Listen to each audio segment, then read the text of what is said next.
Let's turn now to Abuja, where the Speaker of the House of Representatives, Abbas Tajuddin, says the National Assembly must assume full control of its infrastructure from the Federal Capital Development Authority in order to strengthen democratic governance and uphold the principle of separation of powers.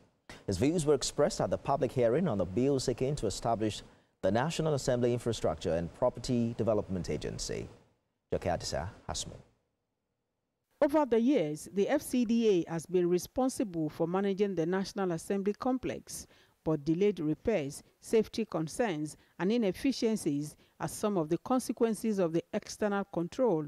The House believes a dedicated agency will introduce long-term planning and transparent procurement, leading to cost savings and improved work conditions. This bill rightly transfers the responsibility currently performed by the Federal Capital Development Authority to the National Assembly itself. This means we are placing control over our premises where it belongs. The proposed bill seeks to address a critical anomaly in our democratic setup, where the Federal Capital Development Authority is responsible for the construction, development, and maintenance of the National Assembly infrastructure, which contradicts the doctrine of separation of powers.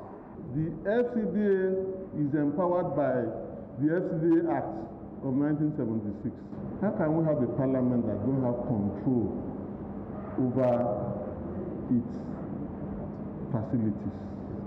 Elsewhere, the House Committee on Maritime Safety hosted NIMASA to a budget defense session where it renewed calls for comprehensive reforms in the nation's maritime sector. For 2025, NIMASA projects a revenue of 774.66 billion naira, and it is expected that 46.54 billion naira from cabotage revenue will be deducted, leaving a projected balance of 728.12 billion naira. Under the current fiscal policy, the agency is now required to remit 50% of its IGR to the federal government in line with the Treasury Single Account and the Finance Act provisions. Since we started this year, this is July, we've not got any release from NIMASA. If passed into law, the proposed agency will manage all buildings and facilities from offices, chambers and garages to health and fitness centers, ensuring they are efficiently maintained and contribute to a productive legislative process.